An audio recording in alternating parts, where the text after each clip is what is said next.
The Galactic Empire's fleet arrived over Earth with an unshakable aura of dominance. Thousands of starships loomed in orbit, their metallic surfaces gleaming ominously as they eclipsed the sun. Earth's skies darkened under their immense presence, and humanity collectively held its breath. The Empire's broadcast echoed across all frequencies, a monotone alien voice declaring Earth's surrender inevitable. "Resistance is futile," it stated with chilling indifference. The message was clear: humanity was a minor obstacle on their path of conquest. The Empire's leaders were supremely confident, and why wouldn't they be? Their shields were considered impenetrable, having thwarted every energy-based attack in galactic history. Whole civilizations had crumbled before these mighty ships. To them, Earth was just another stepping stone, a backwater planet with primitive technology. Admiral Threxon, standing tall on the bridge of the flagship, gazed down at Earth with contempt. "A planet still reliant on fossil fuels? Laughable," he mused, his alien aides nodding in agreement. On Earth, the scene was one of organized chaos. World leaders scrambled to form a unified response, but deep down, many felt this was a battle already lost. Earth's most advanced weaponry, reliant on lasers and energy-based systems, seemed laughable against a fleet equipped with shields that had never faltered. Governments prepared evacuation plans, and the media broadcasted doomsday-like scenarios. Yet amidst the despair, pockets of defiance stirred. In an underground bunker, a retired military officer, Colonel Harris, watched the live satellite feed with a grim expression. "They're treating us like we're already defeated," he muttered, bitterness lining his voice. Beside him, a young officer reviewed Earth's arsenal. "We have nothing that can touch them, sir. Even our orbital defenses will just bounce off their shields." Harris leaned forward, his mind racing. His gaze fell on a forgotten file, a dusty archive of Earth's outdated ballistic systems. Memories flooded back of the days before humanity shifted to energy-based weapons. "Maybe we've been thinking too modern," he said, his tone cryptic. "Get me the specs on those old anti-aircraft batteries. The ones we decommissioned decades ago." The suggestion was met with skepticism. Many dismissed Harris as a relic clinging to outdated methods. But desperation left little room for argument, and soon the rusting weapons were unearthed from storage facilities around the globe. Engineers and soldiers worked side by side to breathe life into these forgotten machines. Manual targeting systems were recalibrated, and aging missiles were inspected and armed. It wasn't much, but it was something. As the first wave of alien ships descended into the atmosphere, cities braced for annihilation. The Empire's plasma cannons roared to life, obliterating entire blocks with precision strikes. People fled in panic, and military forces scrambled to mount a defense. Energy-based weapons, Earth's supposed pinnacle of modern warfare, proved useless against the alien shields. Beams of concentrated light fizzled harmlessly against the invisible barriers, leaving the alien ships unscathed. Then, amidst the chaos, the first anti-aircraft battery fired. The missile streaked through the sky, its trajectory guided manually by an experienced crew. It wasn't high-tech. It wasn't flashy. But it was fast and solid. The missile hit the side of an alien ship, detonating with a deafening explosion. To everyone's astonishment, the ship lurched, its hull visibly damaged. Seconds later, it plummeted, engulfed in flames. Cheers erupted from the ground forces. The disbelief was palpable. For the first time, humanity had struck back, and it had worked. Reports flooded in from across the globe as more decommissioned weapons were reactivated. Ancient flak cannons, railguns, and ballistic missiles, long considered relics of a bygone era, were suddenly Earth's best hope. Alien ships, once thought untouchable, began falling from the sky. On the flagship, Admiral Threxton's confidence wavered for the first time. "How is this possible?" he demanded, his voice sharp with anger. His aides scrambled to analyze the situation, their findings grim. The Empire's shields, designed to absorb energy-based attacks, were completely vulnerable to kinetic projectiles, an oversight never before exploited. Harris, watching the growing chaos from his command post, felt a surge of grim satisfaction. They underestimated us, he said, his voice resolute. Let's show them how wrong they were. The Empire's first wave of ships had been shattered, and for the first time in their storied history of conquest, they tasted failure. The wreckage of their once mighty vessels burned across Earth's skies, a shocking testament to human resilience. The alien commanders aboard the remaining ships scrambled to understand what had gone wrong. For centuries, their shields had been their ultimate defense, shrugging off energy weapons of even the most advanced civilizations. But now these primitive humans had exposed a flaw so basic, so fundamental, that it felt like an insult to their supremacy. Admiral Threxon paced the bridge of his flagship, his composure slipping. Reports flooded in, detailing the destruction of ships by crude missiles and flak. His scientists, under immense pressure, presented their findings. Their weapons rely on kinetic energy, one explained. Our shields are not calibrated to deflect physical projectiles. They're optimized against energy-based systems. The Admiral's expression darkened. You're telling me these primitives, with their laughable technology, have found the one chink in our armor? The room fell silent. He turned to his officers. Pull the remaining fleet back into high orbit. We'll crush them from above, where their ancient toys can't reach us. On Earth, humanity wasn't celebrating yet. The initial victory was monumental, but the cost was high. Cities lay in ruins, and millions were displaced. Still, hope blossomed in the unlikeliest of places. Engineers worked tirelessly to repair and modify old weaponry, while scientists analyzed the recovered debris from downed alien ships. What had begun as a desperate struggle for survival was transforming into a coordinated global effort. In an abandoned warehouse turned makeshift research facility, a team of human scientists examined pieces of alien technology. Their shields are incredibly advanced, one researcher noted, holding a fragment of glowing, crystalline material. But they weren't built with physical impacts in mind. That's why our ballistic weapons are effective. Another scientist chimed in. The question is, how do we scale this? They've already changed tactics, moving out of our missile range. We need something that can reach them in orbit. Meanwhile, military leaders coordinated with engineers to ramp up production of kinetic weapons. Factories that once manufactured commercial goods now churned out artillery shells and missiles. Retired air defense officers were called back into service, their decades-old expertise suddenly indispensable. Civilians joined the effort too, building improvised weapons and even modifying drones to carry small explosives. Around the world, humanity prepared for the next phase of the battle. They knew the Empire wouldn't retreat so easily. As the alien ships adjusted their strategy, humanity had to do the same. Satellite operators began repurposing defunct satellites, turning them into makeshift kinetic weapons capable of being launched toward the alien fleet. It was a race against time. The Empire's fleet, now hovering in the relative safety of orbit, launched a new offensive. Orbital bombardments targeted major cities and infrastructure, causing devastation on an unprecedented scale. For every victory humanity claimed, it seemed the Empire exacted twice the toll. But even in the face of this overwhelming power, the people of Earth refused to give up. In one particularly daring operation, a team of engineers and military pilots worked together to retrofit an old satellite with a guidance system and explosives. Using a hastily recalibrated launch vehicle, they sent it hurtling toward an alien destroyer. The plan worked.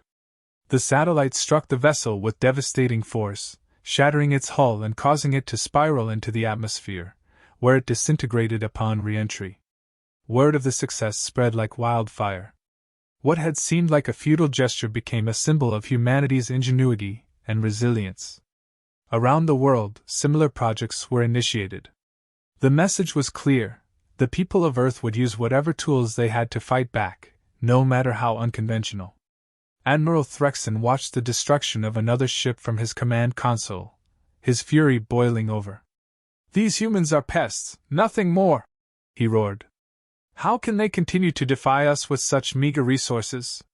His officers dared not respond, knowing the truth would only enrage him further. The humans weren't just lucky, they were adapting. As more alien ships fell, Earth's defenders grew bolder. The battle was no longer just about survival. It was about proving that humanity would not be conquered. Each success emboldened the global resistance, uniting nations that had once been divided. For the first time in decades, humanity stood together, their ingenuity and determination pushing the limits of what they could achieve. Admiral Threxon, realizing that brute force alone would not secure victory, ordered his fleet to focus on decapitating Earth's leadership and military command. But even as the Empire's forces targeted high-value locations, they faced an unrelenting barrage of kinetic projectiles and improvised space weapons. The humans, though vastly outgunned, fought with a ferocity and resourcefulness that the Empire had never encountered before. The tide of the battle was slowly beginning to turn. The Empire, for all its technological superiority, found itself on the defensive, struggling to counter an enemy they had vastly underestimated. Humanity's will to fight, combined with their relentless creativity, had transformed a hopeless situation into a fierce and unpredictable war. Admiral Threxon's frustration grew with every passing hour. The humans had proven far more resourceful than anticipated, their crude tactics turning the once invincible Empire fleet into a scattered, vulnerable force. The sight of Earth's primitive missiles and improvised space weapons wreaking havoc on his ships was an insult he could hardly bear. Yet, he knew he couldn't afford to underestimate these resilient creatures any longer. A new strategy was devised. The fleet's remaining ships adjusted their formations, creating overlapping shields to mitigate the damage from kinetic strikes. They began focusing their firepower on neutralizing Earth's ground-based launch sites, aiming to cripple humanity's ability to mount further offensives. High-energy orbital strikes rained down with devastating precision, leveling entire regions. The Empire was determined to crush this defiance, even if it meant leaving the planet in ruins. On Earth, the mood was grim but defiant. Every strike from the aliens was met with a countermeasure, no matter how improvised. Factories worked around the clock to produce more munitions, while underground bunkers became command hubs for the resistance. Military leaders coordinated their efforts globally, sharing intelligence and strategies in real time. What had started as a desperate struggle for survival was now a full-blown war effort. A group of renegade engineers, operating out of a hidden mountain facility, had been working on a bold new project. They had studied the wreckage of downed alien ships and reverse-engineered fragments of their technology. Their goal: to create a weapon capable of neutralizing the Empire's shields entirely. "We've been fighting them on their terms," one of the engineers said, his voice filled with determination. "It's time we changed the rules." Their solution was an experimental EMP pulse projectile, designed to overload the energy systems powering the shields. The device was untested, and the risks were enormous. If it failed, it would not only waste precious resources but also risk exposing the Resistance's location to the enemy. But humanity had no choice. The aliens were adapting, and the window of opportunity to strike back was closing. While the engineers raced against time to complete the EMP, Earth's forces continued to innovate. Old stealth bombers, long since retired, were pulled from storage and retrofitted for spaceflight. These modified craft were tasked with delivering the EMP projectile directly to the heart of the enemy fleet. It was a high-risk mission, but the pilots volunteered without hesitation. They knew the stakes and were prepared to make the ultimate sacrifice. As the Empire tightened its grip, humanity's ingenuity kept them in the fight. Civilians played a critical role, contributing to the war effort in unexpected ways. Farmers repurposed agricultural drones into reconnaissance tools, while hackers disrupted alien communication systems with makeshift jamming signals. Every citizen, regardless of their background, found a way to contribute to the resistance. This collective effort became humanity's greatest strength, turning what had seemed like a hopeless battle into a fight for the ages. In orbit, the Empire's fleet began to falter under the relentless assault. Despite their superior technology, they struggled to counter the sheer unpredictability of human tactics. Ships that had once dominated entire star systems now found themselves outmaneuvered by improvised weaponry and unconventional strategies. Threxon, watching the chaos unfold from his flagship, couldn't deny the truth any longer. The humans were not a minor nuisance, they were a serious threat. The EMP projectile was finally ready. Its design was crude compared to the sleek technology of the Empire, but it was built with one purpose: to deliver a crippling blow to the alien fleet. The stealth bombers tasked with its delivery took off under the cover of night, their pilots knowing this mission could very well be a one-way trip. As they ascended into orbit, the world held its breath. The Empire detected the bombers too late. Their focus had been on Earth's surface, underestimating humanity's ability to strike directly at their fleet. The EMP projectile was deployed with precision, detonating near the flagship. A shockwave of electromagnetic energy rippled through the surrounding ships, disabling shield systems and leaving the once impenetrable vessels exposed. Human forces seized the opportunity. Ground-based kinetic missiles launched in rapid succession, targeting the now vulnerable ships. The destruction was swift and devastating. The flagship, the symbol of the Empire's dominance, was torn apart by a barrage of projectiles. One by one, the remaining ships fell, unable to withstand the relentless assault. For the first time in their history, the Galactic Empire faced not just defeat, but humiliation. What they had considered a primitive, inconsequential species had outsmarted and overpowered them using ingenuity and determination.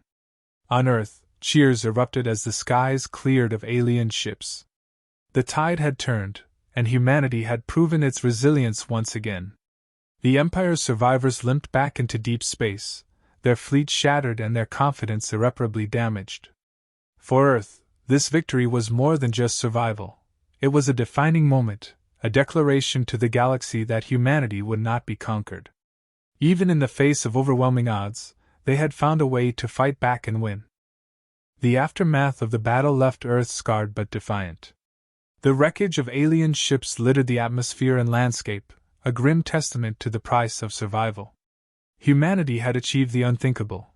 They had defeated the Galactic Empire's fleet, turning the tide of a battle that seemed lost from the beginning.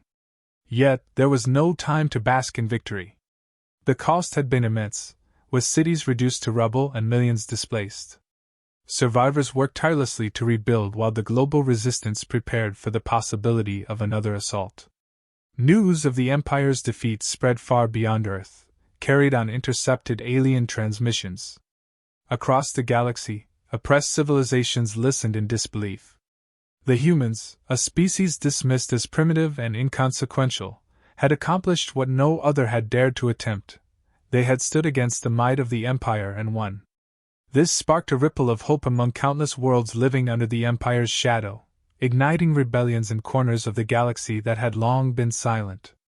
On Earth, the focus shifted from survival to preparation. Scientists and engineers combed through the wreckage of downed alien vessels, salvaging technology that could be reverse-engineered. The EMP pulse projectile, once a desperate gamble, was refined into a reliable weapon. Factories that had once produced improvised defenses now began manufacturing advanced hybrids of human and alien technology. Satellites were equipped with kinetic weaponry, drones were upgraded for space combat, and global communications networks were fortified against future threats. Humanity's victory also brought unforeseen consequences. The Galactic Empire, though weakened, was not defeated entirely. Their remaining forces retreated to regroup, their pride wounded but their resolve unbroken. They would not forget the humiliation inflicted by Earth. Admiral Threxon, stripped of his command after the failure, vowed revenge. Though his fleet had been decimated, he knew the Empire would not allow this loss to stand unchallenged. Plans for retaliation began to take shape in the shadows of distant star systems. Earth's leaders, aware of the looming threat, began forging alliances. Messages were sent to neighboring star systems, seeking to unite other species against the Empire. Though the responses were cautious at first, the destruction of the Empire's fleet had shifted the balance of power. Formerly subjugated civilizations reached out, offering intelligence, resources, and support. Humanity's victory had made them a symbol of defiance, and others now looked to Earth as a beacon of hope. Amidst these developments, humanity experienced a profound cultural shift. The shared struggle against the Empire had united nations and communities in a way that nothing else could. Old rivalries faded as the planet worked together to fortify itself. Education systems were revamped to focus on science, engineering, and space exploration. Civilians who had contributed to the war effort were celebrated as heroes, their ingenuity and determination now part of Earth's collective identity. For the first time, humanity looked beyond its own borders, not just to defend against threats, but to explore. The salvaged alien technology opened doors to advancements that would have taken centuries to develop on their own. Faster-than-light travel became a reality, allowing humans to venture into the stars. With the threat of the Empire ever present, humanity's expansion into space was both a necessity and an opportunity. Colonies were established on nearby planets, serving as both outposts of defense and stepping stones to greater exploration. The Galactic Empire, meanwhile, faced internal turmoil. The loss at Earth had shattered their image of invincibility, and dissent began to fester within their ranks.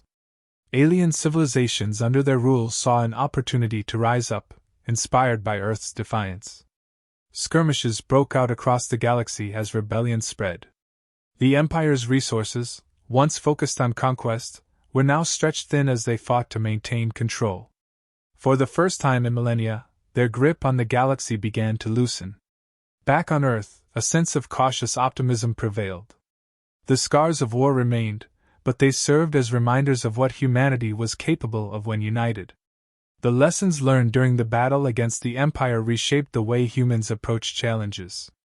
They had proven that their strength lay not in advanced technology, but in their ability to adapt, innovate, and persevere. The victory had been costly, but it had forged a new era of resilience and possibility. As the first human-built starships ventured into the unknown, carrying explorers, diplomats, and soldiers, Earth's leaders issued a clear message to the galaxy: humanity was no longer confined to its homeworld. They were ready to take their place among the stars, not as conquerors, but as defenders of freedom and allies to those who sought to resist oppression. The battle against the Empire was far from over, but humanity had shown the galaxy that even the mightiest adversaries could be overcome. The war had changed them, pushing them to the brink and forcing them to rise above their limits.